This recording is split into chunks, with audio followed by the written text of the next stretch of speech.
a nuestro curso de asistente técnico para obras. Para ello vamos a iniciar con la sesión número 1, que es referente a procesos constructivos en edificaciones. Esto se ha considerado en 2 sesiones, un poquito por la amplitud de la temática. Voy a compartir en estos momentos para que podamos ya comenzar, ¿sí? Como siempre, quisiera saber si es que me logran escuchar correctamente. También si es que ven la presentación, por favor. A ver si me confirman. ¿Sí? ¿Todo bien? Ok. Bueno, chicos, un poquito comentarle que vamos a hacer la sesión de corrido. No sé si entendí bien o se va a poder aperturar las preguntas en toda la sesión lo dejamos para al final, 10 minutitos antes, a ver si me confirman. Lo habíamos hecho normalmente con la empresa 10 minutitos antes que termine, para que no se un poquito pierda la hilación del tema, ¿verdad? Al Sí, final, ¿no? vamos a intentar. Ok, Sí, al final. ok. Entonces, al final, 10 minutitos antes, chicos, aperturamos ya para que ustedes puedan hacer sus preguntas de forma, pues, a través del chat o escribirles, ¿correcto? Muy bien, entonces, atentos, chicos, hay que sacarle el máximo provecho a esta sesión de hora y media que tenemos el día de hoy referente a esta temática. ¿M? Bien, los procesos constructivos en edificaciones. Cuando hablamos de los procesos constructivos en edificaciones, entendemos en primer lugar este contexto de este tipo de proyectos. No es tal vez la misma particularidad cuando yo hablo de un proceso constructivo en canales, por ejemplo, o procesos constructivos en obras de pavimentación, ¿me entiende? Entonces, en función al tipo de proyecto que yo tenga, es que vamos a también a conocer este proceso constructivo. Es por ello que lo primero que quisiéramos que abordemos aquí es quién realmente es la edificación, para que cada cosa que vayamos nosotros trabajando en el proceso constructivo, pues ustedes sepan de quién es este tipo básicamente de edificaciones, o perdón, de este tipo de proyectos. Bien, entonces como mencionamos acá, es el proceso constructivo en edificaciones, en este tipo de proyectos en específico. Para ello nos vamos a remitir al Reglamento Nacional de Edificaciones, el cual en su norma G040 definiciones nos refiere que las edificaciones son todas aquellas obras de carácter permanente y su destino de estas tipo de construcciones es albergar actividad humana. ¿M? O sea, puntualicen eso. Al respecto, debemos de saber, ¿no?, que dentro de ello van a estar los hospitales, los estadios, los colegios, las universidades, los mercados, viviendas, entre otros tipos de construcciones que sirvan para ello, ¿no? Para albergar actividad humana. ¿M? Asimismo, los tipos de edificaciones, o mejor dicho, cuando hablo de edificaciones, también tenemos tipos de edificaciones. ¿Qué significa? Que no toda edificación es igual. No es que yo diga edificación y entienda que todo es lo mismo. No es así. Tenemos diferencias en cuanto a lo que son edificaciones y para eso pues se ve lo que son las tipologías. Y estos tipos o estos tipos de edificaciones van a estar sujetos a su sistema constructivo, es decir, de cómo se diseña, cómo también se ejecuta, cómo se realizan estas edificaciones. ¿M? Para ello tenemos tres, tenemos las placas, dentro de ellos las de concreto armado y también las de albañilería, y tenemos también las aporticadas y también las mixtas o duales, ¿sí? Muy bien lo mencionamos. Dentro de las placas tenemos que indicarles que aquí los elementos más importantes, más preponderantes son los muros. Pueden ser muros de puro concreto armado y tenemos también los muros, en este caso, de albañilería, ¿no? También las placas, en este caso, están consideradas las albañilerías, ¿no? Debidamente confinadas.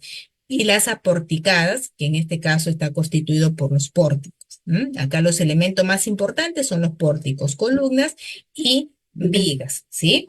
Ahora, en lo que son las mixtas o duales, el elemento más importante es el pórtico, pero se refuerza, por decirlo de una manera, en ciertos ejes, ¿no?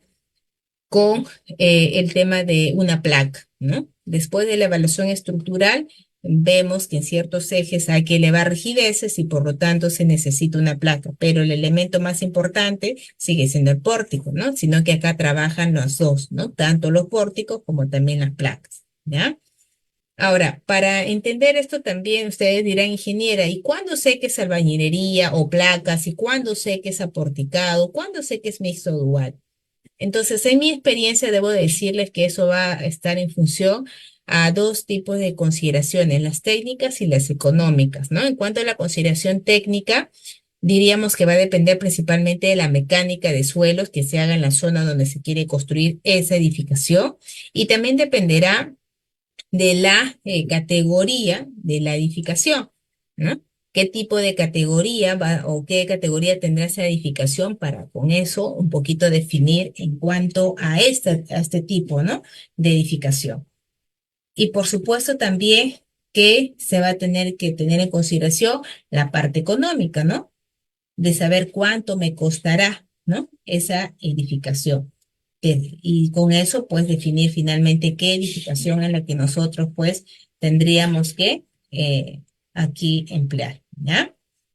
Bien, en cuanto a los tipos de edificación, ya les decía, este,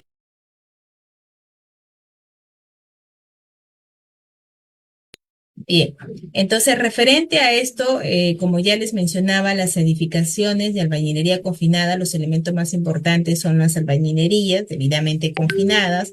Estoy básicamente sacando de las placas a las albañilerías, básicamente centrándome en ellas. ¿Por qué? Porque son aquellas edificaciones que son las más usadas en el Perú. El 90% de viviendas en el Perú está concebida bajo este sistema, ¿no? De las albañilerías confinadas. Por eso que me estoy centrando allí. Y en esas albañilerías confinadas, los elementos más importantes son las albañilerías debidamente confinadas, ¿no? Por sus elementos verticales, columnas y horizontales, lo que son pues las vigas, ¿no? Eh, en cuanto a las estructuras aporticadas, el elemento más importante es el pórtico, ¿no? Y acá también un poco ya más adelante veremos el tema de la transmisión de cargas, que es el que también nos contextualiza, ¿no? Al elemento más importante. ¿Por qué ese resulta ser el más importante? Y eso se basa en lo que son sus transmisiones de cargas. Y bueno, las estructuras mixtas que tienen pues de los dos, ¿no? Esa porticada y donde se va a incluir este sistema de la placa, ¿no? Para poder elevar pues rigideces. Ahora, en cuanto a lo que es la albañilería confinada, por ejemplo, que es un tipo de edificación, estas albañilerías confinadas es un tipo de edificación en donde, como ya lo mencioné, el elemento más importante es la albañilería, pero no la albañilería sola, o sea, no el muro solo, sino debidamente abrazado y marcado por las columnas, que son los elementos verticales, y también los elementos horizontales como sobrecimiento y la viga. En este tipo de edificación, lo primero que se va a levantar, o sea, a ejecutar es el levantamiento de muro, obviamente después de la cimentación y sobre cimiento, el levantamiento de muros y posteriormente se va a hacer los elementos de confinamiento vertical y horizontal para que de esta manera, pues, se pueden marcar, abrazar el muro y también el debido, pues, amarre entre columnas y muros, ¿ya? Ahora, en cuanto a lo que es las albañilerías confinadas también, hay una transmisión de cargas, ¿no? Que debemos de conocerlo para un poco entender por qué el muro resulta ser el elemento más importante. Sobrecarga va a la losa va a la viga va al muro, portante, el muro va al sobrecimiento, el sobrecimiento va al cimiento y el cimiento al suelo. Así es la transmisión de cargas en este sistema. Como ustedes están observando aquí, por ningún lado aparece la columna. Es por eso que yo no puedo decir que en todas las construcciones la columna es lo más importante y que todas las construcciones deben de tener zapatas. Eso no es cierto. Eso va a depender de la edificación, del tipo de edificación. Puntualmente, en lo que es albañilería, no lleva columnas portantes. Las columnas aquí en albañilería cumplen una función de confinamiento, es decir, de abrazar, de enmarcar al muro, de cederle su resistencia, su rigidez al muro en función al endentado que se hace y que nos manda la norma 070. Por ello es que la columna como no es portante, como no es la que recibe todas las cargas para transmitir al suelo, entonces que no requiere esa pata. Es por ello que se incluye en el cimiento corrido que llevan en este tipo de edificaciones. Acá las cargas son uniformemente distribuidas, ¿no es cierto? La viga recibe una carga uniformemente distribuida, por eso necesita también a lo largo que lo reciba, que es el muro de la misma manera, que es el sobrecimiento, y el sobrecimiento al cimiento, ¿ya?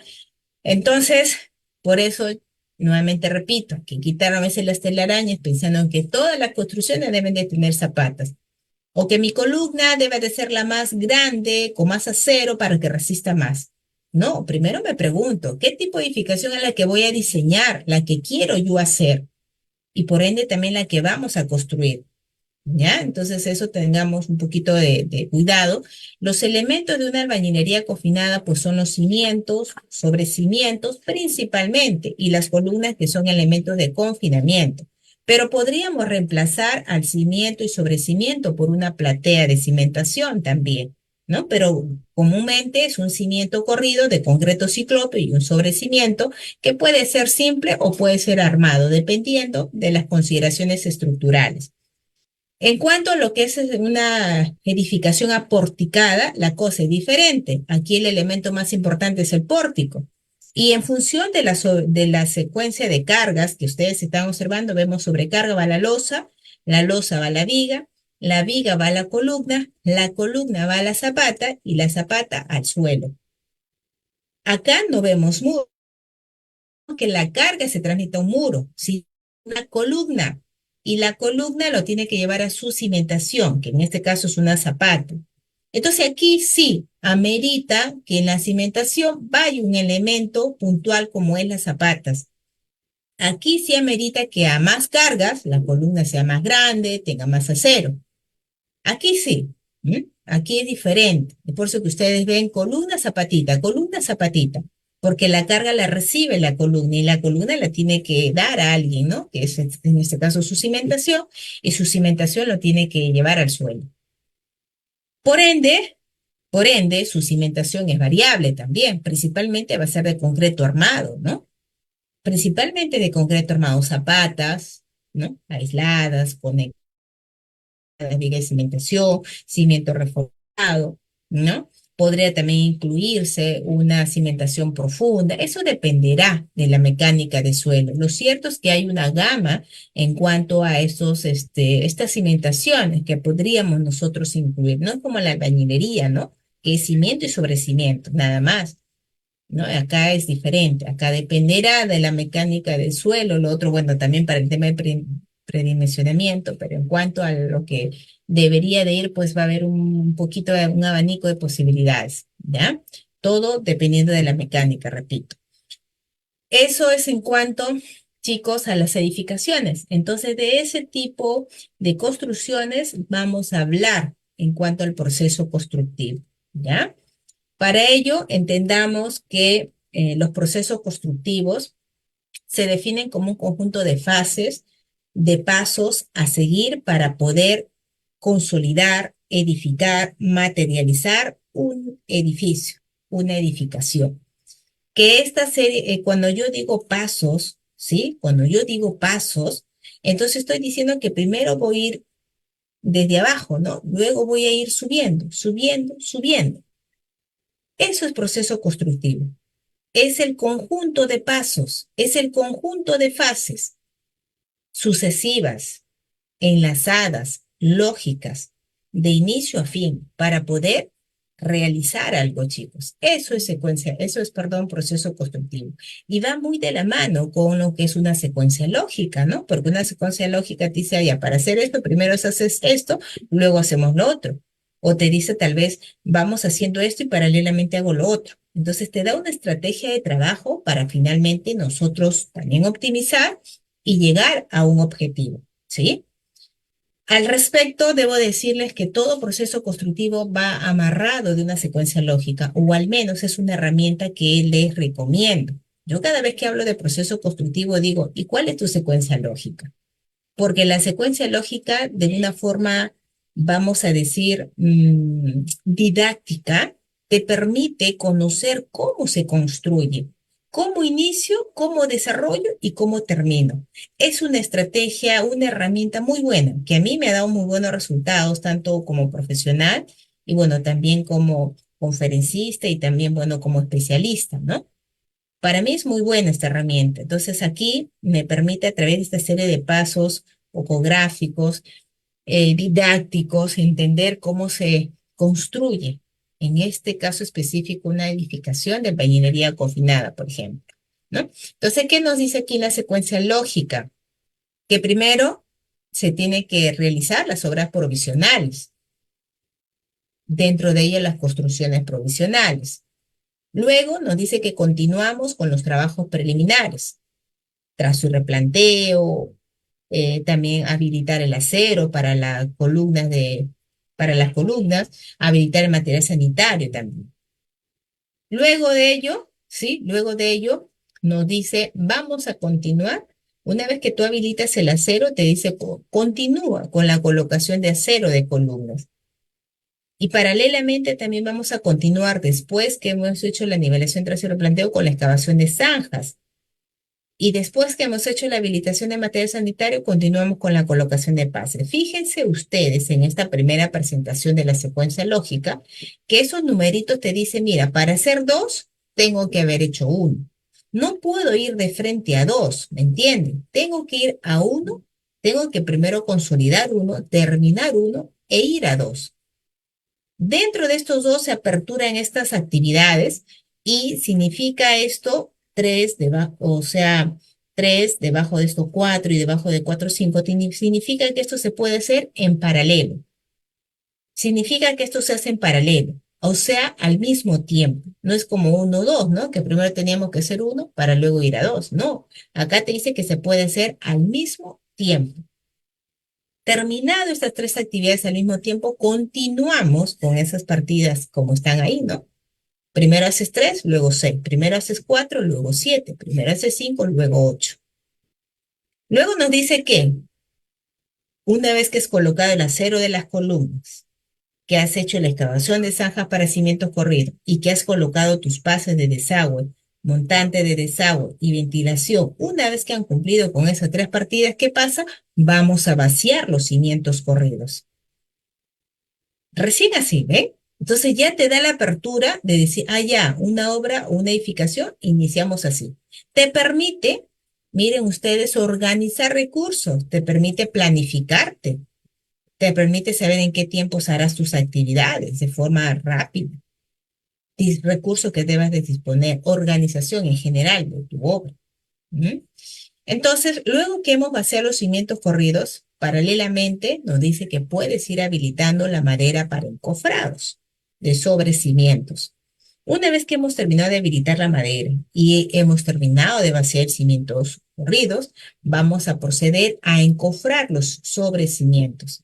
Y paralelamente al encofrado de sobrecimientos, nos dice que podemos colocar ya los pases de luz y tomacorrientes. Luego nos dice que una vez que se encofrar los sobrecimientos, hemos hecho la colocación de pases, podemos iniciar ya con el vacío de sobrecimientos. Una vez que hemos terminado con el vacío de sobrecimientos, procedemos con la colocación de redes de desagüe y paralelamente a esto también el desencofrado de sobrecimientos. Luego de eso, mire, ya se va a aperturar dos líneas de trabajo. Es decir, después que haces la colocación de redes de desagüe, ¿no?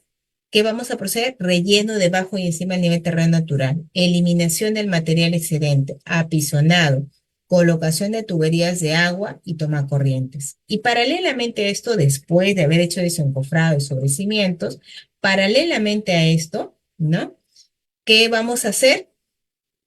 Vamos a empezar con el levantamiento de muros, luego con el encofrado de columnas, luego con el vaciado de columnas y luego con el desencofrado de columnas, ¿correcto? Entonces, miren ustedes que acá todo es paralelo, ¿no? Esto es una línea de trabajo y esto es otra línea de trabajo, que estas no dependen una de otra, ¿verdad? Entonces, vamos a continuar. Después, miren chicos, ¿ya? Voy a dejar de compartir porque hicieron esos jeroglíficos, a pesar que se les recomendó. Esperamos que ya no vuelvan a hacer eso, ¿ya? Entonces, ¿qué significa? Que luego, después que ya hemos hecho colocación de redes de desagüe, montante de ventilación, colocación de acero de vigas y viguetas, ¿qué hacemos? Colocamos las tuberías de luz. A continuación, colocamos los aceros de temperatura y continuamos finalmente con el vaciado de vigas, viguetas y losas. Entonces, esta es la secuencia, chicos, de cómo ustedes podrían construir. Esto es a nivel de la especialidad, solamente estructuras, nada más, ¿no? Solamente estructuras, ¿ya? Bien, dicho eso, ya un poquito se entiende que la secuencia lógica me va a dar esas bondades, nuevamente repito, de poder entender cómo realizar este tipo de edificaciones, a la minería combinada específicamente, de inicio a fin. Como ustedes lo ven, es algo muy sencillo, ¿no? De forma didáctica, ustedes pueden ya hacerse la idea ahorita de cómo se construye esa vivienda, ¿no? De cómo voy a empezar, qué continúo, qué puedo ir trabajando en paralelo. Y esa es la ventaja de una secuencia lógica, ¿ya? Ahorita vamos ya a empezar a trabajar algunas partidas para ver cómo desarrollamos su proceso constructivo, cómo lo construiremos, qué tengo que tomar en cuenta, ¿no? Para su ejecución. Vamos a empezar con la primera partida, que es una partida que en realidad se trabaja para todos los proyectos de ingeniería, para todos, ¿no? Al margen de la naturaleza, ¿no? Al margen de la naturaleza de los proyectos, esta partida debería de hacerse siempre. En el caso de las edificaciones, la que debemos de empezar, ¿no? Obras provisionales, trabajos preliminares y la seguridad y salud. Para ello, indicarles que dentro de obras provisionales, nosotros tenemos dentro de obras provisionales tenemos a dos tipos de, por decir, especialidades, ¿no? Pero bueno, acá un poco se va a desglosar. Dentro de este rubro de obras provisionales y trabajos preliminares, vamos a desglosar por un lado a las obras provisionales y por otro lado a los trabajos preliminares. Dentro de lo que es las obras provisionales, tenemos a las construcciones provisionales y también a las instalaciones provisionales, ¿no? Entonces, las obras provisionales, según lo que nos dice el reglamento de metrados para obras de edificación, nos dice que las obras provisionales son obras temporales, ¿m? Son obras temporales que solamente se deben de considerar por el tiempo que dure la obra, nada más. Por ese tiempo que luego de ello se tendrán que demoler, desmontar, deshabilitar, porque no deben de quedarse en la obra. No es parte de la estructura de la obra como tal, ¿no? Entonces, estas obras provisionales, en ese sentido, pues el reglamento es bien claro, ¿no? Remarca que no son parte de la obra, ya, salvo que el consultor tenga un buen sustento para hacerlo parte de la obra, pero no es común que las obras provisionales se queden eternas, ¿no? No, termina la obra y también salen estas obras provisionales. Al respecto, el reglamento nos habla, ya les decía, de dos especialidades dentro de las obras provisionales, de las construcciones provisionales y las instalaciones provisionales. Las construcciones provisionales, dentro de esta tenemos a las oficinas, almacenes, casetas de guardería, comedores, vestuarios, servicios higiénicos, cerco y cartel. Y nos indica que las unidades de medida que podríamos manejar para estas construcciones es metro cuadrado o unidad. Metro cuadrado lo consideraremos siempre y cuando se construya y será respecto al área techada u ocupada. Y consideraremos unidad siempre y cuando sean de un material prefabricado integral. Y esto será en la cantidad de elementos que nosotros dispongamos. Sin embargo, miren lo que dice el reglamento, ¿ah? Sin embargo, yo he visto a muchos expedientes que su unidad de medida es mes.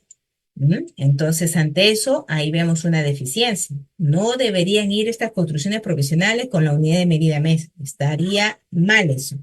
Ustedes tienen que alinearse a lo que dice el reglamento. Y el reglamento es bien claro, no ha dado unidad de medida mes.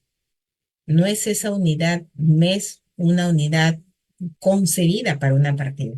Es una unidad de tiempo para tus gastos generales, más no para una partida, ¿ya?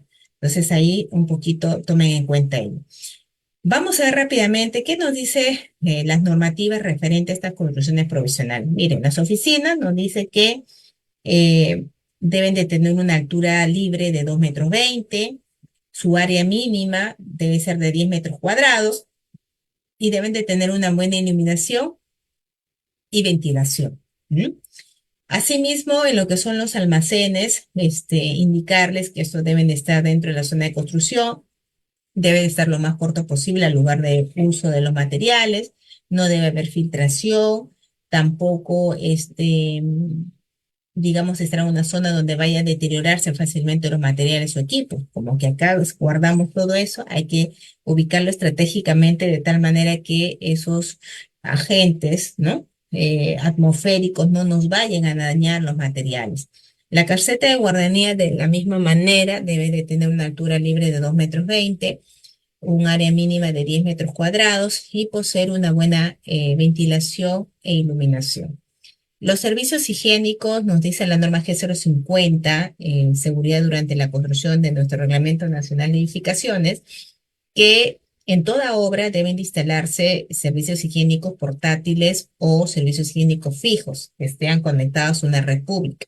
Y nos recomienda que estos aparatos sanitarios para sus ambientes sanitarios van a estar en función a la cantidad de trabajadores. Por ejemplo, si tenemos de 10 a 24 trabajadores, debería de considerarse 2 inodoros, 4 lavatorios, 2 duchas y un urinario. Entonces, esto tenemos que cumplirlo en función a lo que indica pues la norma G050. ¿Mm? Para lo que es el cerco, también nos dice en cuanto a las especificaciones que el cerco debe invadir el 50% de la vereda o máximo 1,50 m de ese ancho de vereda, ¿m? Porque es una vía pública y no podemos invadir en su totalidad. También que la altura de este cerco debe ser entre 2 a 3 metros, el espesor es variable, el ancho de las puertas debe de ser de 3 metros para que puedan pasar adecuadamente los materiales o tal vez un poco más. Y abrir hacia adentro, si son puertas corredizas, pues es mucho mejor, ¿no? Para que no podamos tener ese espacio que ocupar, ¿no? En referencia a lo que es el cartel de obra, también sabemos que mínimo se deben colocar en cantidad de uno, puede ser más de uno, la cantidad de carteles que se coloque, dependiendo de la amplitud de la obra, ¿no? Entonces, de repente es una obra muy grande, se necesitará de repente diferentes puntos para poder, este, referenciar qué se está haciendo pues en ese lugar, ¿no? Las medidas también no están en reglamento, sin embargo, las entidades podrían eso reglamentarlos a través de una directiva. Normalmente los carteles son de 240 por 360 o de 360 por 720, ¿no? Los datos que consigna un cartel de obra son sus nombres del proyecto, financiamiento, montos, sistema de contratación, plazos, empresa contratista y también tipo de proceso. Los materiales que se pueden revisar aquí para lo que es el cartel es variado, puede ser de una gigantografía, de triple y madera o tal vez de una albañilería. También tenemos las instalaciones provisionales, ¿no? Estas, al igual que las construcciones, son de carácter temporal, no es que van a quedar para siempre ahí. Su unidad de medida es global, por lo tanto, el valor que se coloca en el metrado es de 1. Respecto a las instalaciones provisionales, mencionarles que estas partidas no se refieren al pago del servicio, como lo he visto en muchos expedientes, no es el pago del servicio. Esto es vamos a decir, la construcción, ¿no? Del agua, del desagüe, de la energía eléctrica e instalación telefónica, pero de carácter temporal. Es como que si tú necesitases habilitar, ¿no? Para afuera de tu casa tu agua, tu desagüe, ¿no? Es eso. De repente tu obra está en una zona muy alejada y tu obra necesita de esta agua potable, de conectar las aguas residuales de la obra a esa conexión pública, necesitas una habilitación de luz, del servicio público y de repente esos servicios están a 500 metros. Entonces, esa habilitación que tú hagas, ese trabajo que tú hagas para llevar la energía eléctrica, el agua, para poder conectar el desagüe allí de tu obra, eso es instalación provisional. No es el pago del servicio, ¿no? Entonces, eso hay que tomarlo en cuenta también, ¿no? Porque no siempre se va a requerir en los proyectos. Algunos proyectos los necesitan, otros proyectos no lo necesitan. Luego tenemos los trabajos preliminares, ¿no? En la normativa también nos dice que los trabajos preliminares son trabajos previos a la ejecución de la obra. Yo diría que son trabajos previos a la ejecución de la partida movimiento de tierras. ¿Mm? Es previo a eso. Entonces, dentro de lo que son los trabajos preliminares, tenemos diferentes partidas: limpieza del terreno, eliminación de obstrucciones, remociones, movilización de campamento, maquinaria y herramientas, apuntalamiento de construcciones existentes, trazos, niveles y replanteo. Entonces, tenemos todas esas partidas. No necesariamente vamos a colocar todas, va a depender de lo que el consultor establezca en función a lo que necesitamos en esa obra. Entonces ahí estamos viendo todas las partidas con sus unidades de medida que nos dice pues el reglamento. Entonces, pero hay tres partidas sí fundamentales que yo creo se deberían de considerar en su ejecución, que es la limpieza del terreno. Principalmente eh, recomiendo que deba de ser con la eliminación de la maleza, pero dependerá, vuelvo a repetir, de lo que nosotros encontremos en la zona y tengamos que ejecutar. También con la movilización de campamento, maquinaria y herramientas en la unidad de medida global, y con lo que es el trazo, niveles y replanteo con la unidad de medida metros cuadrados o global, ¿ya? Bueno, referente al proceso constructivo, decimos que esta partida es sumamente importante porque va a marcar pues los hitos, los puntos, la delimitación de lo que vamos a posteriormente hacer la excavación, ¿no? Y con eso ya empezar ya el levantamiento de esa edificación. Y esto es muy importante porque si hacemos una mala nivelación, trazo y replanteo, pues todo se malogrará, ¿no? Esto es algo, vamos a decir, determinante. Usted lo hace mal esto, probablemente todo el proyecto vaya mal. Por eso hay que tener mucho cuidado. Ahora, podríamos emplear métodos tradicionales para hacer la nivelación, como es una manguera, ¿no? Con sus respectivas estacas, o también elementos más sofisticados en proyectos pues grandes, como es los teodolitos, nivel topográfico, estación, lo que se necesite, ¿no? Emplean ahora incluso los drones para que tengan una mejor perspectiva en cuanto a estas ubicaciones, medidas y demás, ¿no? Eso es básicamente el trabajo, la nivelación, colocar también los niveles, los puntos para que la edificación salga como se está diseñando. ¿Mm? En cuanto a lo que es el trazo, se deben chequear los alineamientos en función también a la vereda, a los puntos pues fijos que estén en la parte, digamos, eh, externa de la edificación y tomarlos como referencia, ¿no? Para que mi casa no quede ni muy arriba ni muy abajo, sino en función a los, digamos, puntos también que se va a tener en la habilitación urbana, ¿no? Y ya el replanteo, una vez que se ha culminado cada uno de estos trabajos, es muy importante volver a verificar el trazo inicial, así como los niveles, ¿no? Entonces, sabemos que también para lo que es la nivelación, trazo y replanteo, vamos a trabajar con el plano de cimentación. Se trata en esta partida que lo que está en el terreno, perdón, lo que está en el plano, nosotros lo dibujemos en el terreno. Eso es nivelación, trazo y replanteo. Que lo que está en el plano, usted lo pase aquí al terreno. Obviamente, como eso es solamente una vista en planta, pues yo necesito también el tema de alturas, hay que poner los niveles, ¿no? Para que en función de eso yo vaya a establecer esas alturas, ¿ya? La nivelación, también para ello, miren, conocer cuáles son estos niveles en una edificación, ¿no? Conozcamos qué niveles tenemos en una edificación. Miren, para eso les estoy mostrando en la siguiente presentación. Uno de los niveles que tenemos en la edificación es el nivel techo terminado o nivel entre techos, el nivel más alto, por decirlo, en función a un solo nivel. 5 centímetros debajo de esto tenemos el nivel techo sin terminar. Luego tenemos el nivel más 1 metro, que ese es un nivel global, referencial, porque me permite ubicar los niveles superiores de la edificación. El nivel más 1 metro se traza a partir del nivel piso terminado interior de la edificación. Es el único nivel que no se traza desde el nivel cero, sino desde el nivel piso terminado interior de la edificación. El nivel piso terminado es el nivel por lo cual trascintamos, es el nivel de la mayólica, del parquet, del piso pulido, ¿no? De lo que hayamos trabajado como acabado, como piso, ¿no? Este piso terminado se coloca sobre un nivel falso piso, que es la base, ¿no? Y este nivel falso piso es el punto donde nosotros terminamos de vaciar el concreto simple para formar esta base, este falso piso sobre el cual vamos a colocar el piso. Sucede que entre el piso terminado y el falso nivel piso terminado y el nivel falso piso hay 5 centímetros reglamentarios, ¿no? Hay 5 centímetros reglamentarios. ¿Qué pasa cuando el piso tiene menos que los 5? Entonces aparece el famoso nivel contrapiso, ¿no es cierto? aparece el contrapiso para poder nosotros alcanzar esos 5 centímetros, ¿no? De repente tu piso es de 2 centímetros, pero tú sabes que entre el piso y falso debe haber 5, entonces tenemos que colocar un contra de 3 centímetros, ¿no? Y allá aparece el nivel contrapiso.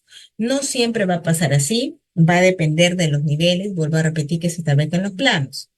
Luego tenemos el nivel de relleno. El nivel de relleno es un nivel que también fluctuante, no siempre va a estar presente, va a depender de los niveles que se tengan en los planos con respecto a lo que se tenga en el terreno, ¿no? Pero en el caso existiera, pues el nivel de relleno es la base para poder nosotros hacer concreto simple encima de ello. Luego tenemos el nivel 00, ¿no? El nivel 00 es un nivel también sumamente importante porque a partir de este nivel nosotros decimos positivos hacia arriba y negativos hacia abajo. ¿Mm? Luego tenemos el nivel terreno natural, es un nivel tal cual se presenta en la realidad, sin que lo toquemos, sin que hagamos nada, ¿no? Ese es el nivel terreno natural. Luego tenemos el nivel de corte, es un nivel fluctuante también, es un nivel que a veces aparece como que no tan bien, y es un indicador que también vamos a tener que realizar la excavación masiva. Y finalmente tenemos el nivel fondo de cimentación, que es el nivel donde se aloja, donde se coloca la cimentación, ¿ya? Bueno, acá tenemos algunas imágenes. Nivel 00, ese nivel, también me olvidaba de indicarles, es el nivel de la etapa de registro de agua, de desagüe, de la vereda, ¿no? Ese es el nivel 00, el nivel de la vereda o el de la etapa de registro de agua y desagüe. El nivel terreno natural es el nivel tal cual se presenta, pues, la realidad, ¿no? Luego tenemos acá el nivel más un metro, que es ese nivel ubicado con una línea roja en el interior de la edificación y que me permite ubicar los niveles, pues, superiores, ¿no? Luego tenemos acá también el nivel de la escalera. En cuanto a lo que son los niveles de la escalera, decirles que las escaleras se trazan de nivel falso piso, más no de un nivel piso terminado o un nivel de relleno. Sucede que cuando nosotros lo trazamos del nivel piso terminado, entonces las gradas terminan muy altas, ¿no? Las gradas terminan muy altas. ¿Por qué? Porque se considera el alto que normalmente debe de tener más los 5 centímetros del espesor, por decir, del acabado, ¿no? Y salen de 22 centímetros y medio. Cuando se trazan del nivel de relleno, por el contrario, ¿no? Se reduce en 10 centímetros. ¿Por qué? Porque ya, como se está trazando de nivel de relleno, ya como que se descuenta esa altura de lo que es el espesor del falso piso. Entonces, es por ello que no se debe de considerar de ninguno de los dos niveles, sino de su nivel que realmente le corresponde, que es del nivel falso piso, ¿no? Ahora, también por otro lado, indicarles que el nivel más un metro se traza del nivel piso terminado interior de la edificación y más no del nivel 00. Cuando se traza del nivel piso terminado interior de la edificación, eso es lo correcto, porque así tu, tu nivel más un metro esté a donde esté, ¿no? O perdón, tu piso terminado esté a donde esté, tú sabes que a partir de eso es tu nivel más un metro, ¿no? Entonces, pero algunos entienden que el nivel más un metro se traza del nivel 00. Por ejemplo, si te dice nivel más un metro, te dice, ah, ya, es desde el 00 el metro. Entonces ahí ya estás perdiendo 30 centímetros. ¿Mm? Piensan que del 0 al piso es 30 y desde el piso al 00, perdón, al un metro es 70. Entonces ahí la casa, lejos de tener su altura libre que realmente debe de ser de 2,50, resulta de 2,20, es decir, estás disminuyendo la altura libre de toda la edificación en 30 centímetros, ¿no? ¿Y eso es por qué? Porque tuviste un error de niveles. Trazaste el nivel 00 del nivel, trazaste el nivel más un metro, perdón, desde el nivel 00 cuando es desde el nivel piso terminado, ¿ya? Bien, eso es en cuanto a lo que corresponde, ¿ya? A la parte de nivelación. Vamos con movimiento de tierras, ¿no? En cuanto a la partida movimiento de tierras, indicarles que esto se cuantifica en metros cúbicos. Todo lo que es movimiento de tierra se cuantifica en metros cúbicos. Esto significa que se va a considerar la sección del elemento ancho por altura y a esto se va a multiplicar por toda la longitud. Además, en la construcción de una vivienda, por ejemplo, del tipo albañilería confinada, las partidas de movimiento de tierra son excavación, relleno y eliminación. Dentro de lo que es la excavación, tenemos la excavación masiva, que esta es condicional a los niveles, y la excavación simple, que esta siempre va a existir. Además, también tenemos la partida de relleno. Esta partida de relleno tenemos dos, relleno encima del nivel terreno natural y debajo, los cuales ¿no? Pueden existir o no también. Y finalmente tenemos la partida eliminación de material excedente. Referente a lo que es la excavación de zanjas para cimientos, ¿no? Excavación de zanjas para cimientos, indicarles que para ello tenemos que tomar en cuenta los planos. Sabemos que previo a la excavación se han tenido que hacer el trazo, ¿no? De ese plano en el terreno. Y ya se ha quedado delimitado con lo que es el yeso, balizas y todo lo demás, ¿no? Entonces, una vez que ya está delimitado, enmarcado estos elementos, procedemos a excavar. Y esta excavación se va a hacer respetando los anchos, los largos y las profundidades de los planos, ¿no? Para no tener ningún inconveniente más adelante. Para ello también decirles que cuando hacemos la excavación de las zanjas para lo que son cimiento corrido, la excavación se hace entre dos puntos, entre el nivel terreno natural y entre el nivel fondo de cimentación. Entre esos dos puntos se debe de hacer la excavación. Al respecto, la norma 050 nos indica que la profundidad de cimentación que corresponde tanto para zapatas como cimiento corrido no debe ser menor que 0,80, ¿no? Entonces hay que verificar también esa información. Nuevamente referirles que las excavaciones se hacen entre dos puntos, entre el nivel terreno natural y entre el nivel fondo de cimentación. Esto donde está la retroexcavadora es el nivel terreno natural, la cual va a proceder esta maquinaria a eliminar, entonces en todo momento siempre hay que chequear la altura, ¿no?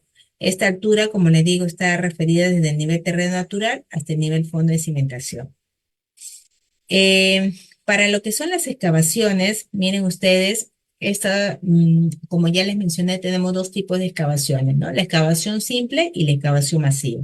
La excavación simple siempre va a existir, esa ni se preocupen en evaluarla, siempre la vamos a tener presente porque necesitamos, digamos, enterrar nuestra cimentación. La excavación simple es aquella excavación puntual, para mis elementos puntuales, como es cimentación, bases de escalera, bases de maquinaria, ¿no? Para lo que son enterrar las tuberías. Eso es excavación simple, para algo puntual que deseamos enterrar. En cambio, la excavación masiva es una excavación de toda el área del terreno, porque necesitamos disminuir, ¿no? El nivel. Yo tuve un nivel ahí, pero según los planos, según el diseño, ¿no es cierto? Y según lo que tiene la realidad, pues necesito bajar. Más que nada por los planos. O sea, mi terreno natural está aquí, pero los planos me dicen que deba de estar aquí. Entonces, como que crear otro nivel. Por eso hay que bajar todo el nivel que encontrábamos en ese terreno. Eso es excavación masiva, por eso es que es de todo el terreno. ¿Ya? Esa es la diferencia entre ambos tipos de excavaciones. Ahora, la simple, como les decía, siempre vamos a tener porque de todas maneras hay que enterrar la cimentación y esa corresponde a la simple. Entonces, esa ni la vamos a verificar. Mientras que la excavación masiva es una excavación, como ya les decía, de todo el terreno. Entonces, y esa la necesitamos evaluar.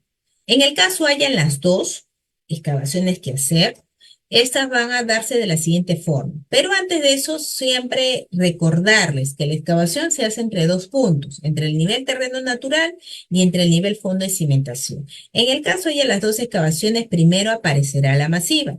Y la excavación masiva se va a dar entre el nivel terreno natural y entre el nivel de corte. ¿Sí? Entre esos dos puntos habrá una altura de corte. Esta altura de corte multiplicada por todo el área del terreno me dará mi excavación masiva. Ahora, entre el nivel de corte y entre el nivel fondo de cimentación está la altura simple. Esta altura simple multiplicada por el ancho, por el largo del elemento, me dará mi excavación simple. ¿Ya? En el caso no haya la masiva, porque esta no siempre va a haber, va a depender de los niveles que establezcan los planos, así que en el caso no haya, pues solamente habrá la simple. Y esta simple será desde el nivel terreno natural hasta el nivel fondo de cimentación, ¿correcto? Muy bien. Entonces, eso es en cuanto a las alturas de excavación. Aquí básicamente la idea es que ustedes cuando van a ir también a hacer su ejecución de esta partida, verifican sus cortes. Sus cortes tienen que tener, jóvenes, mínimos estos niveles, ¿no? Nivel terreno natural, su nivel fondo de, su nivel falso piso, su nivel 00 y su nivel fondo de cimentación. 4 niveles tiene que tener este corte. Verifique que tenga esa información en el corte para que usted también pueda dirigir bien su ejecución, ¿no? Entonces, el nivel fondo de cimentación es donde está alojado, pues, o donde se va a sentar la cimentación. El nivel terreno natural está a más 30, bueno, estará por arriba, no lo sé. Pero antes de eso también decirles, bueno, hasta ahí el nivel terreno natural. Luego el nivel falso piso es más 25, que quiere decir que 5 centímetros debajo del nivel terreno natural estará mi nivel falso piso. Luego tenemos el nivel 00, que es un nivel importante porque a partir de eso digo positivos hacia arriba y negativos hacia abajo. Y luego tenemos bueno, y el nivel fondo de cimentación que está a menos 1,20 m. Entonces ya posicionamos todos los niveles, jóvenes. Pero hasta ahí ustedes me dirán, ingeniera, ¿y cuántas alturas voy a hallar acá? ¿Hallaré solo una altura o hallaré dos alturas? Para eso ustedes van a evaluar este tips, que yo lo llamo en la parte de arriba está. Van a evaluar este tips. Y este tips, que justamente lo he indicado aquí, que ustedes van a evaluar, está en consideración a lo siguiente. Decimos, si el nivel terreno natural está por encima del nivel falso piso, ¿sí? Si está de esta manera, nivel terreno natural encima del nivel falso piso, va a haber masiva, ejecutar. Definitivamente, van a tener que metrar y ejecutar masiva, ¿ya? Pero evalúen eso, que su terreno natural esté encima del nivel falso piso. Como eso está pasando aquí, en este ejemplo, entonces vamos a tener masiva. Para eso necesitamos ubicar un nivel de corte. El nivel de corte estará el espesor del falso piso, terminando el espesor del falso piso, allí estará tu nivel de corte. Entonces acá está mi nivel falso piso. Disminuye su espesor que 10 centímetros y ahí estará tu nivel de corte, que en este caso será más 15. Luego completamos desde el nivel de corte hasta el nivel 00 es 15 centímetros, desde el nivel 0 hasta la parte superior del cimiento es 20 y ya. Entonces luego de eso, ¿qué decimos? Bueno, que mi altura de corte será 10 más 5, 15. Desde el nivel terreno natural hasta el nivel de corte están los 15 centímetros que corresponde a la altura de corte. Y desde la altura de corte hasta el nivel fondo de cimentación estará mi altura 5, que es 1,35 m. ¿Correcto? Entonces ahí están básicamente, miren las dos alturas. Y mi altura total como referencia, 1,50 m. Bueno, en cuanto al relleno de las zanjas, también como lo mencioné, hay dos tipos de relleno, ¿no? El relleno encima del nivel terreno natural y el relleno debajo del nivel terreno natural. El relleno debajo del nivel terreno natural, chicos, se reconoce porque se hace una altura de la excavación simple, eh, porque la altura de la excavación simple es mayor que la altura del cimiento corrido. Tenemos aquí un corte de una cimentación, ¿no? Tenemos aquí un cimiento corrido, un sobrecimiento, y luego tenemos un nivel terreno natural, ¿no? Tenemos un nivel terreno natural y este es un nivel fondo de cimentación. Entonces, yo he hecho acá un corte, porque sabemos que el corte o la excavación se hace entre el nivel terreno natural y entre el nivel fondo de cimentación. Entre esos dos niveles se hace la excavación. Entonces, yo he hecho una excavación de 1,10 m, pero mi cimiento corrido es de 80 centímetros.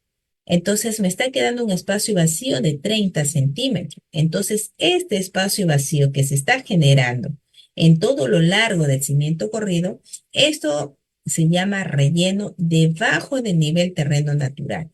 Y esto hay que hacerlo, porque si yo no relleno esto, no voy a poder rellenarlo de encima y no voy a poder hacer mi falso piso y no voy a poder hacer muchas cosas.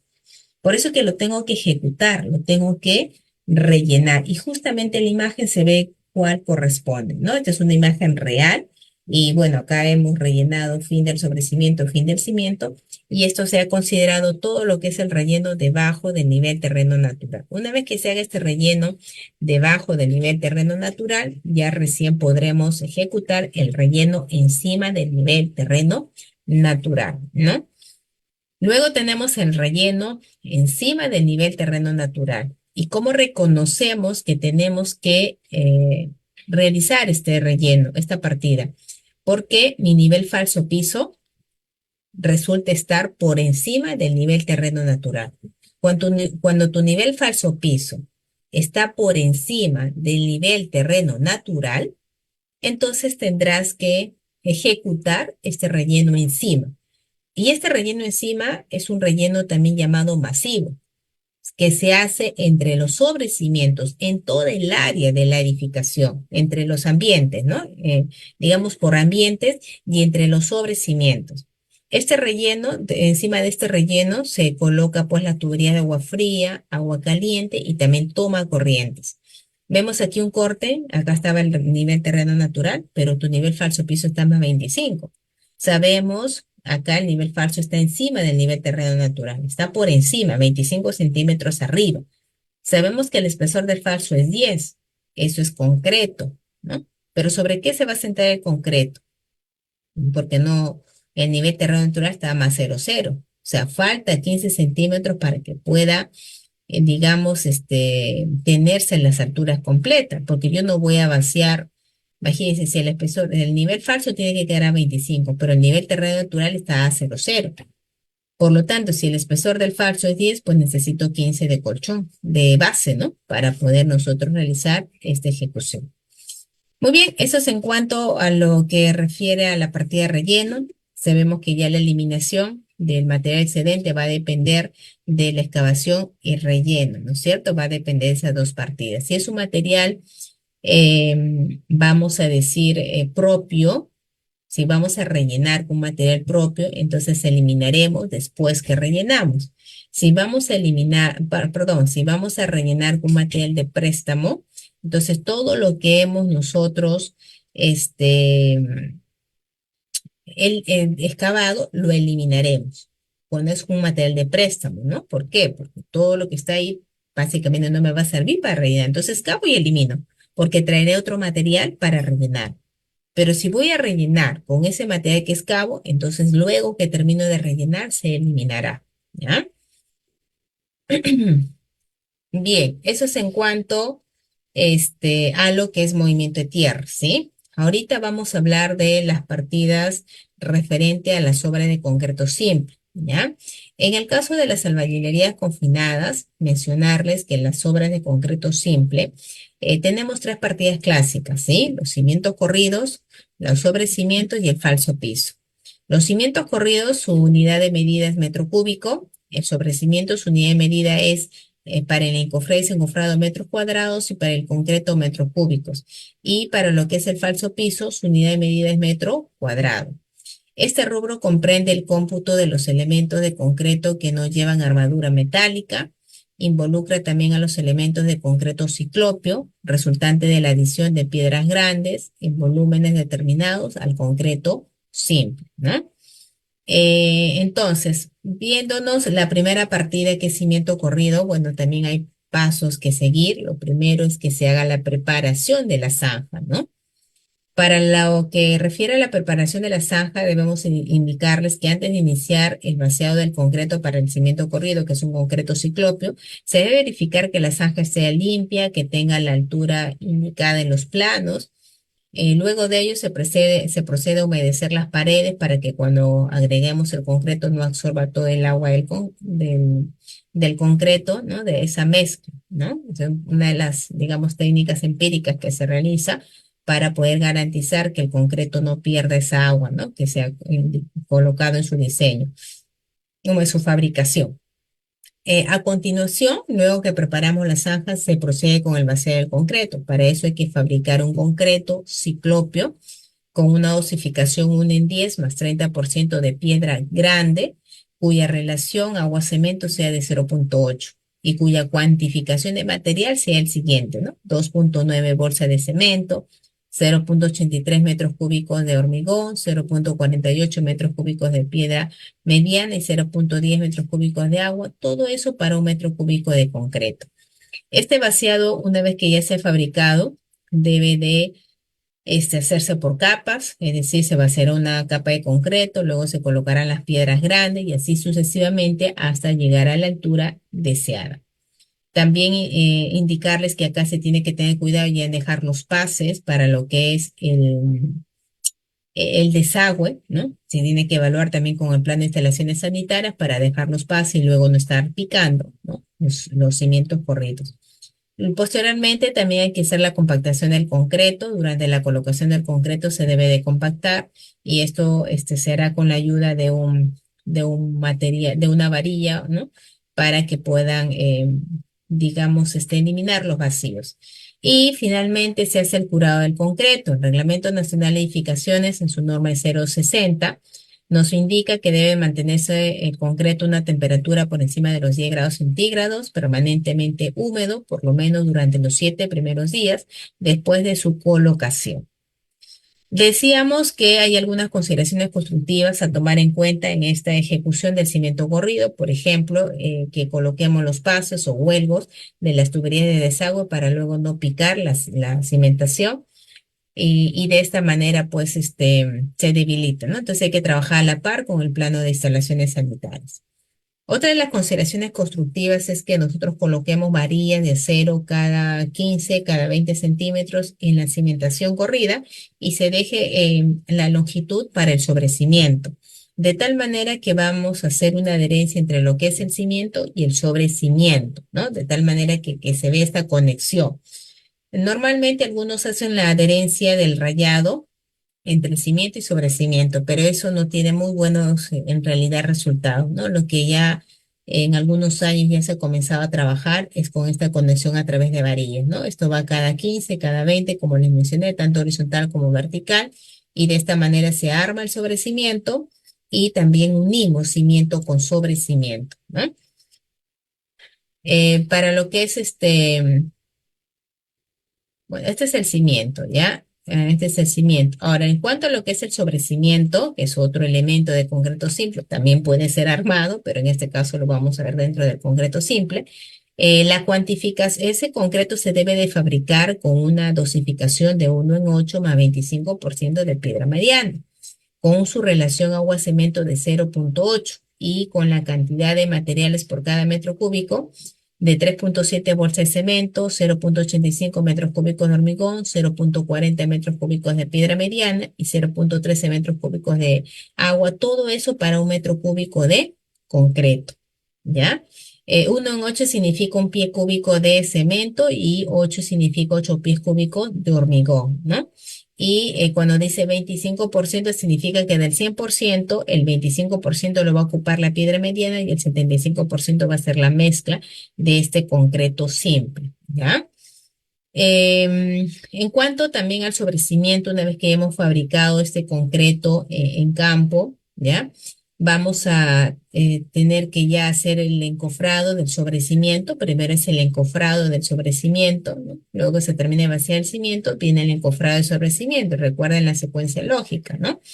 Y ya una vez que se tiene el encofrado de lo que es el sobrecimiento, procedemos ya con el vaciado del concreto que hemos fabricado con esa dosificación. Ahora, hay que tomar también muy en cuenta que en cuanto a lo que es el concreto, el sobrecimiento, hay que también dejar la adherencia. Esta adherencia se hace a través de la técnica del rayado cuando se ha terminado de vaciar, para que luego dejemos esas hendiduras allí y cuando realicemos la primera hilada de esa albañilería, pues hay una pega con el mortero y de esta manera se logra una buena adherencia, una buena estructuración también de ese muro, ¿ya? Sobre todo de albañilería, que es donde deberíamos de cuidar mucho al muro. En cuanto a lo que es la partida de encofrado y sobrecimiento, según la Cámara Peruana de la Construcción, nos dice que debemos de respetar las siguientes cuadrillas, ¿no? Para lo que es el encofrado, una cuadrilla de un operario y un oficial. Para lo que es la habilitación, un operario y un oficial también. Y para lo que es el desencofrado, un oficial y 2 peones. El capataz ya no existe. El capataz no debe de ir en las cuadrillas. El capataz es el maestro de obra y ese se coloca en gastos generales, pero más no se debe de colocar en las cuadrillas o en los sapos, ¿no? Entonces solamente es por eso que di lectura a un operario, un oficial igual para la habilitación. Referente a los rendimientos, decimos que estos deben de ser para la habilitación 40 metros cuadrados por día, para el encofrado 14 metros cuadrados por día y para el desencofrado 28 metros cuadrados por día.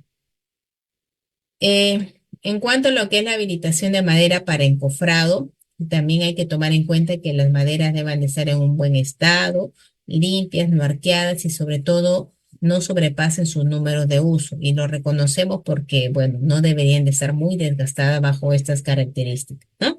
Lo que Capeco nos dice es que cada uno de los elementos que constituyen un encofrado de sobrecimiento tengan estos números de uso, ¿no? 14 usos las tablas, 10 las soleras y en fin, ¿no? Estos números de usos tenemos que respetarlo para nosotros poder también garantizar, ¿no? El elemento que se está ahí encofrando. En cuanto también a esta partida de encofrado, el Reglamento Nacional de Edificaciones nos menciona que los encofrados deben ser suficientemente herméticos para que se impida la fuga del concreto, debe estar adecuadamente arrostrado o amarrado entre sí de tal manera que conserve su posición y su forma. Tenemos aquí entonces los encofrados con sus elementos, ¿no? Capeco nos dice que los elementos que conforman un encofrado son tablones de 1,5 pulgadas por 12, su sección, solera de 2 pulgadas por 3 pulgadas, barrote 2 pulgadas por 4 pulgadas, tornapuntas A, que son las que están de forma horizontal, de 2 pulgadas por 3, tornapunta B de 2 pulgadas por 3 y estaca de 2 por 3, ¿no? Y también Campeco nos sugiere que la separación entre lo que son los barrotes sea de 60 centímetros. Lógico decirles también, chicos, que esto se calcula. Esto no es que siempre se va a hacer de esa manera, siempre va a ser 60, no. Eso se calcula, pero en condiciones normales para estas viviendas bajo estas alturas, ¿no? La separación es de 60 centímetros. También decirles que en cuanto a los sobrecimientos, estos no deben de atravesar columnas, los sobrecimientos no van entre columnas.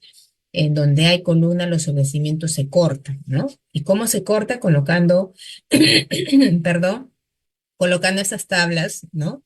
Estos topes para que el concreto del sobrecimiento no atraviese la columna y de esa manera lo aísle y salga así, ¿no? Los sobrecimientos deben de contarse donde hay columna y la columna debe de ser completa, desde la parte superior del cimiento corrido hasta la parte inferior de la viga. Esto es un mal proceso constructivo cuando los sobrecimientos atraviesan las columnas. Esto es incorrecto y el tema de aislarlo, ¿no? A la columna del sobrecimiento es lo correcto.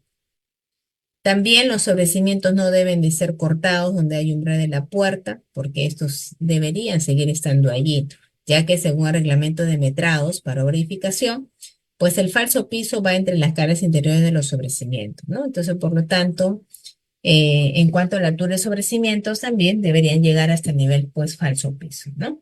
Y sobre todo no cortarlos, debe haber continuidad en lo que son los umbrales del puerto. Y dentro de lo que es la partida, pues falso piso, es una partida también de concreto simple. Esta partida es el solado de concreto, es plano de superficie rugosa y esto va a servir de apoyo, ¿no? Sobre el suelo, esto se va a apoyar directamente sobre el suelo natural o en relleno y sirve de base para los encofrados de las vigas y losas, como lo dice el reglamento también. Los pasos a seguir para este falso piso es que primero se ha hecho la compactación en este caso del terreno, que muchas veces se suele llamar nivel de relleno o en otros casos también nivel de corte. Cualquiera que sea su nivel tiene que estar compactado, ¿no? Una vez que ya sea compactado también hay que tomar en cuenta que se hacen las instalaciones de la red de desagüe, ¿no? También hay que colocarlas aquí, colocar los puntos de referencia y repartir uniformemente pues la mezcla, ¿ya? Ahora, el concreto de estos falsos pisos también se deben de fabricar bajo esta dosificación. 1:8 es la dosificación para fabricar el concreto para el falso piso. Y además, para esta dosificación nos dice también Capeco que se debería de considerar o se debería de calcular los siguientes materiales, ¿no? 5 bolsas de cemento, 1,13 metros cúbicos de hormigón y 0,17 metros cúbicos de agua. Todo eso para un metro cúbico de concreto simple, ¿no? Todo eso para un metro cúbico de concreto simple, ¿ya? Entonces, eso básicamente es lo que se debe de considerar, ¿no? En lo que es la fabricación del concreto, ¿ya? ¿Qué significa 1 en 8? Significa un pie cúbico de cemento y 8 significa 8 pies cúbicos de hormigón. Esa es la dosificación que tenemos que nosotros cumplir para poder garantizar la calidad del concreto que estamos fabricando. Ahora, en cuanto a esto, miren, este es el concreto del simple para lo que es el falso piso. Esto se va a colocar encima del nivel de relleno y este espesor es de 10 centímetros o de 7 centímetros en algunos casos, lo que diga el expediente técnico. Y ya cuando terminamos de vaciar este concreto en esa altura, pues ese punto donde terminamos de vaciar, ese es el nivel falso piso, ¿no? Asimismo, en cuanto a lo que es esta dosificación, le decía que esto es sumamente importante porque es la que me va a permitir garantizar la calidad. Entonces, si yo tengo 1 en 8, yo tengo un pie cúbico, ¿no? Un pie cúbico de cemento y 8 pies cúbicos de hormigón. Entonces entiendo que lo que debo de hacer es a llevarlo a una equivalencia, ¿no? Por ejemplo, ¿no? Decir un pie cúbico en volumen, ¿no? ¿A qué equivale? Entonces, lo que se recomienda es que ustedes lo lleven, lo baseen a un elemento que tengan en obra. Por ejemplo, vamos a suponer esos baldes de aceite, esos baldes de plástico de aceite, 18 litros. Entonces, usted basea una bolsa de cemento, esos baldes, y le va a dar cuántos baldes da esa bolsa de cemento, ¿no? De repente van a ser 2 baldes, 1,5, no lo sé, vaciamos. Entonces, ahí tú vas a tener la equivalencia. Vamos a suponer que una bolsa de cemento te da 2 baldes. Entonces, como tú ya dices que una bolsa de cemento es a 2 baldes en volumen, entonces tu dosificación es 1 en 8, entonces tú dices, por cada bolsa de cemento que yo basé al trompito, no sé, o a la mezcladora, voy a tener que agregar ¿cuánto? 8 por 2, 16 baldes de hormigón. ¿No? Y de esa manera tenemos los materiales para poder fabricar un concreto de calidad, ¿ya? Bien, entonces básicamente, chicos, por ahí es la referencia en cuanto a estos aspectos, ¿no? A tomar en cuenta en lo que es el falso piso. Recordemos que el falso piso nos dice el reglamento que es aquella partida sobre la cual va a descansar mi encofrado de vigas y losas. Significa que yo no puedo encofrar vigas y losas en un terreno natural, peor aún sobre, ¿no? Pedazos de ladrillos o madera, ¿no? Para poder encofrar mi viga y losa, debo de ya tener la ejecución de esta partida falso piso. Y sobre el falso piso se debe de apoyar los pies derechos para el encofrado de las vigas y losas, ¿no? Entonces, básicamente, pues tomemos en cuenta, además también, no perder de vista que los falso pisos no es un elemento estructural, sí, pero sí es una partida que es también importante. En sí, todas las partidas son importantes. Entonces, ¿cómo vamos a lograr, por ejemplo, que este falso piso no se fisure, ¿no? Que es una de las, digamos, patologías más comunes, ¿no? Que se fisure el concreto del falso piso. Entonces, evitamos un poco eso haciendo una buena compactación de esa área donde vamos a disponer el concreto, ¿no? Si usted no compacta adecuadamente, va a haber más fisuración de la que normalmente hay, porque por naturaleza, porque es un concreto pues masivo, también suele fisurarse, pero ayudamos a que sea menos esa aparición de fisuras cuando compactamos. Ahora, encima del falso piso va a ir el piso, ¿no es cierto? Entonces, entre falso piso y piso debe de haber 5 centímetros. Entonces, encima del falso piso es lo que se colocaría el contrapiso. En el caso el piso que vamos a colocar no tenga 5 centímetros, ¿no? En el caso tenga 2, tendremos que encima del falso piso colocar el contrapiso de 3 centímetros y bueno, luego los 2 centímetros del espesor del piso y con eso llegar al nivel piso terminado, pues indicado.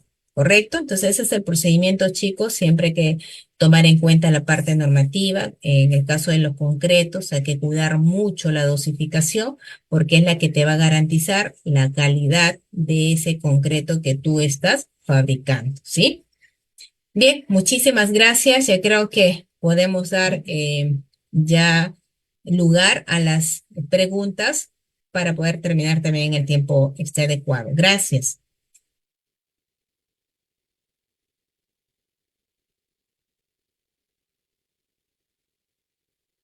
No sé si la empresa me ayuda con las preguntas, por favor, o las voy a hacer yo.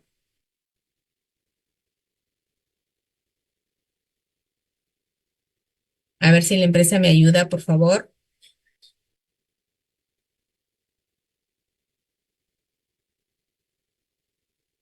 A ver, la empresa, por favor, no sé si me va a ayudar o procedo con las preguntas.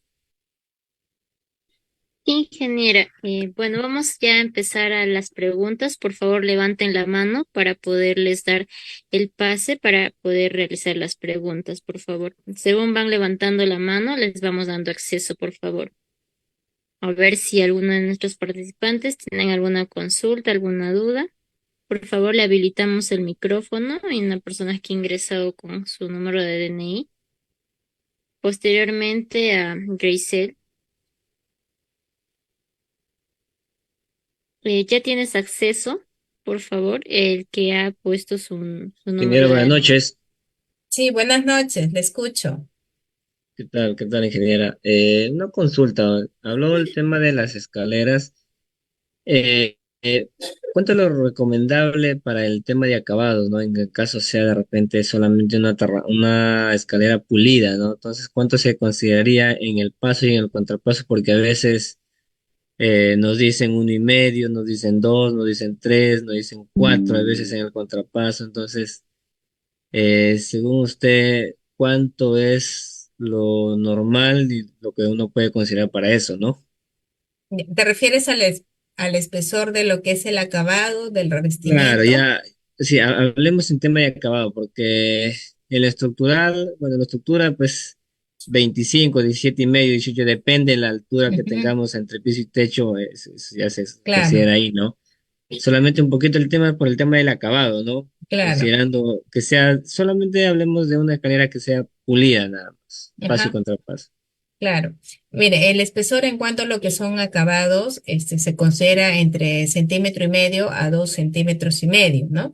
En el caso de una escalera, yo considero por el mismo tránsito que tiene de esta escalera, en el caso sea pulida, ¿no? No va a haber un material, pues, especial que lo proteja. Yo le consideraría, pues, entre 2 y 2,5 centímetros, ¿no? Porque consideramos que no va a haber ningún revestimiento adicional, ¿no?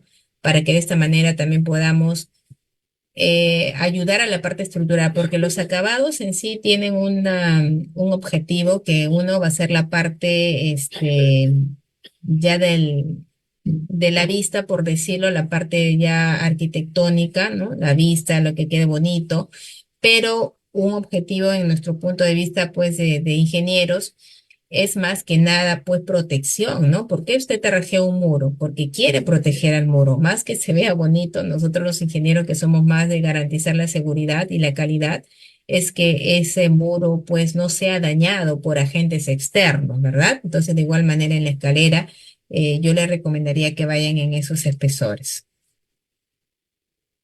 Ok, ingeniera, disculpe, lo último, en las imágenes que usted muestra en diapositivas en el tema de los sobrecimientos, bueno, los planos a veces dicen una altura, también dicen otra altura, entonces, ¿hay alguna norma donde se rija eso para un sobrecimiento o es que es por temas de que se hace el ingeniero tenga la experiencia o algo por el estilo? A ver, el reglamento nacional de edificaciones no nos da vamos a decir, las alturas, ¿no? Sería un poquito, yo creería un poco idealista, ¿no? Decirte un sobrecimiento debe tener tanta altura, ¿no? Eso va a depender del diseño. Lo que sí el reglamento de metrados para obra de edificación nos refiere, no así de forma escrita y así tan clarita diciendo que los sobrecimientos deben de ir hasta el nivel falso piso. No te lo dice así, ¿no? Tal cual, pero sí nos dice el reglamento tal cual les he indicado ahí, que los falsos pisos van entre las caras interiores de los sobrecimientos. Entonces, ante ello, nosotros indicamos que los sobrecimientos van hasta ese nivel, ¿no? Del falso piso, por esa referencia del reglamento de metrados, ¿no? Pero como te manifiesto, el reglamento no te dice, pues, alturas, no te dice, mira, de aquí a acá, ¿no? Te da esa referencia en cuanto a cuáles son sus parámetros de lo que es un falso piso. Y ahí nosotros lo enlazamos con lo que es el tema de los sobrecimientos. Entonces, yo te recomiendo que básicamente ante ello, nosotros lo primero, saben que el tema de los elementos que tiene una edificación van en función al diseño, ¿verdad? Principalmente mecánica de suelos, luego tiene que venir el estructural y nos define ya los elementos que va a tener con sus secciones. Entonces ya luego de eso va la parte pues constructiva, ¿no? Pero siempre en lo que son sobrecimientos, lo que sí he visto que hay mucho, el tema del error es, ingeniera, ¿y hasta dónde va mi sobrecimiento? ¿No? Eso es lo que sí he visto, ¿no? ¿Hasta dónde? Ya, tu parte estructural te dice 40 centímetros, perfecto. Pero ¿hasta qué niveles efectivamente? Es 40, pero ¿cómo lo enlazo con los niveles?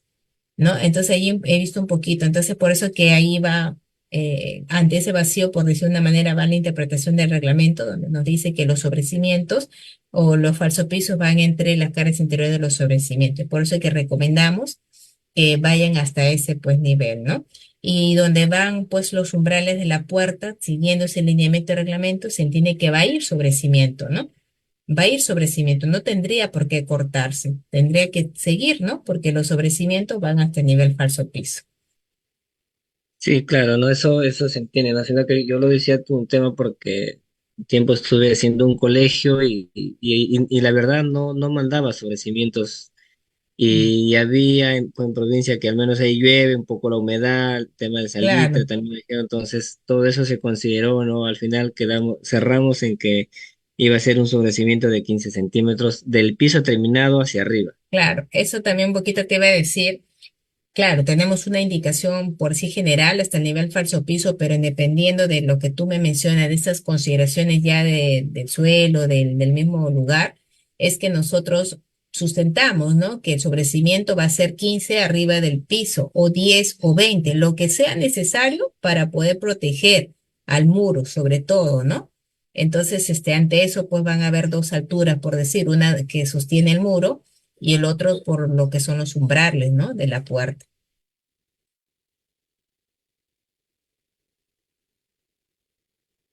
Bueno, por favor le damos acceso a Gracer para que pueda realizar la pregunta.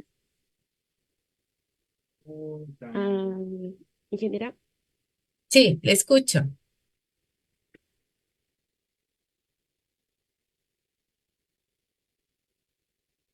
Sí, se le está escuchando.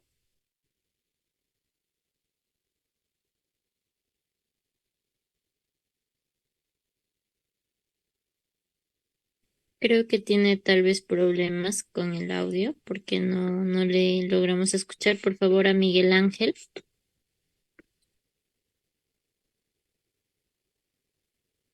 Ingeniera, buenas noches. Una pregunta con respecto a los sobrecimientos también. ¿A partir de qué altura en los sobrecimientos se considera o se debería de dar un refuerzo? Mira, A partir de 30 centímetros, ¿no? A partir de 30 centímetros ya se recomienda que se haga un reforzamiento, sobre todo por el tema ya de volteo que podría generarse, pero siempre es una recomendación. Pero ustedes saben como ingenieros o futuros ingenieros que todo esto se demuestra, se calcula, se diseña, ¿no? Entonces ya el estructural, cuando se hagan los cálculos, van ahí a un poquito a definir si es que efectivamente a esa altura tienen que armar cuánto de acero va, ¿no? Y todo ello. Pero una recomendación por decir general es que que a más de 30 yo no lo haga simple, ¿no? Hasta 30 simple y pasar los 30 centímetros ya arme ese sobrecimiento.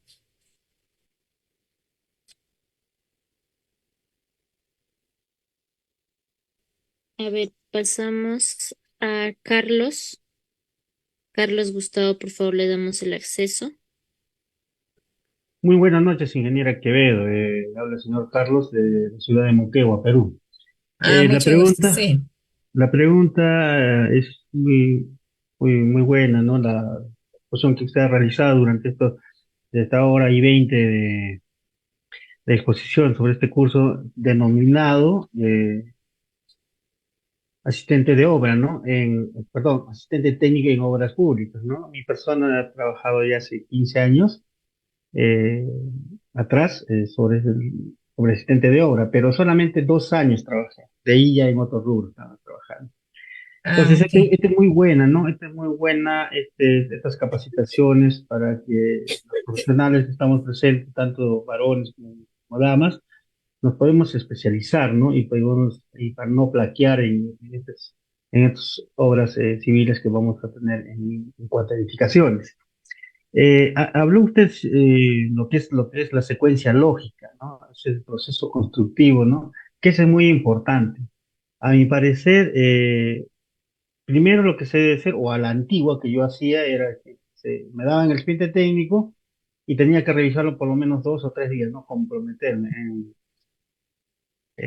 ver todo lo que es las partidas, todo lo que es las programaciones, para que nosotros tengamos el término de programar, ¿no?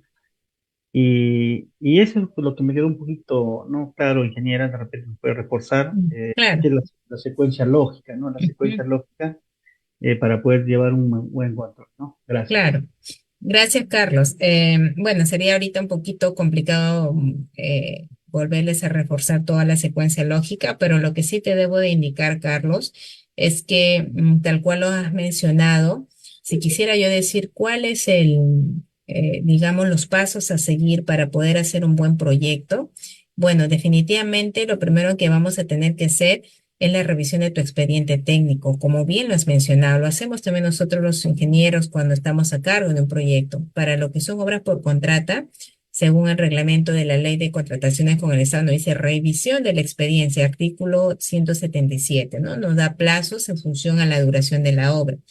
Y ahí ustedes van a poder detectar qué tan deficiente o eficiente está ese expediente y sobre todo si lo que está ahí escrito concuerda con la realidad, con el terreno donde nosotros vamos a ejecutar y permitirte hacer tus intervenciones oportunas. ¿M? Y en base a eso, pues organizar tu trabajo. En obras por administración directa, lo que hacemos es un informe de compatibilidad, que bueno, es lo mismo, tenemos que verificar que lo que está en el expediente vaya a darse en la realidad, ¿no? Y obviamente sobre la marcha también estar verificando constantemente, porque hay cosas que al inicio no los vas a poder ver, lo vas a verificar en el desarrollo. Entonces, eso es lo primero de lo primero que tenemos que chequear y eso que sea algo, pues, vamos a decir, contundente para que con tiempo me pueda organizar, si se quiere también un poquito revertir esos errores, ¿no? Que tiene y sobre todo no perjudicarme, yo profesional que estoy a cargo de ese proyecto. Posteriormente a ello, Carlos, lo que se recomienda es que ustedes armen secuencias lógicas. Y como ya lo mencioné, las secuencias lógicas es una diagramación de los pasos que vas a tener que realizar en ese proyecto. ¿Y por qué recomiendo eso? Porque como bien lo han mencionado ustedes, ahí eso me apertura la mente, por decirlo, ¿no? Saber qué hago primero, qué hago después, qué hago en paralelo. O sea, te permite planificarte, organizar tus recursos. Que eso como ingenieros sabemos que es un plus, ¿no? Sabemos que eso es algo, eh, digamos, intrínseco. Como ingenieros tenemos que ser organizados. Como ingenieros y por la responsabilidad que tenemos, somos los que vamos a organizar todo el trabajo. No lo va a hacer el maestro de obra, no lo va a hacer el peón, no lo va a hacer mi asistente, ¿verdad? Lo voy a hacer yo, el ingeniero que está a cargo de ese proyecto y que la ley refiere que es mi responsabilidad. Entonces, en ese sentido, Carlos, lo que he brindado es una secuencia lógica específicamente de la especialidad de estructuras de una vivienda de albañilería confinada, para que les ilustre, ¿no? Para que les ayude a, básicamente, a saber cómo empiezo y cómo termino. Tú un poco por la experiencia, de repente podrás conocer ello, pero como ya te mencionaba, sería un poco complicado pues explicarte ahorita toda la secuencia porque ya estamos terminando nuestra sesión, pero básicamente es ese el camino que hay que seguir, Carlos. Bien, muchas Gracias, gracias. ingeniero. Sí, Gracias, ingeniera. Creo que sí, ya estamos con el tiempo. Bueno, agradecerle el día de hoy a usted por su participación y compartir todos sus aprendizajes, sus experiencias, ¿no? Que usted ya tiene a lo largo de todos estos años. Y bueno, lo bonito de eso, ¿no? De compartir con todos nuestros participantes toda su sabiduría y muchas gracias por esta sesión del día de hoy. Ya nos vemos en la sesión número 2. Gracias, ingeniera. gracias a ustedes también y que tengan una bonita noche. Permiso, gracias. Por favor, para ya culminar, hay algunas personas que tienen quizás algunas consultas. Por favor, nos pueden hacer llegar también al WhatsApp para nosotros posteriormente brindarle a la ingeniera para poder subsanar las dudas correspondientes. Vamos ya por finalizar la sesión, pero antes de eso, por favor, quiero eh, explicarles un poquito. El día viernes es nuestra clase número 2, y vamos a tener una evaluación al culminar la sesión. ¿Ya? La evaluación se va a habilitar a las 11 de la noche el día viernes y ustedes van a tener 24 horas para poder realizar esta evaluación.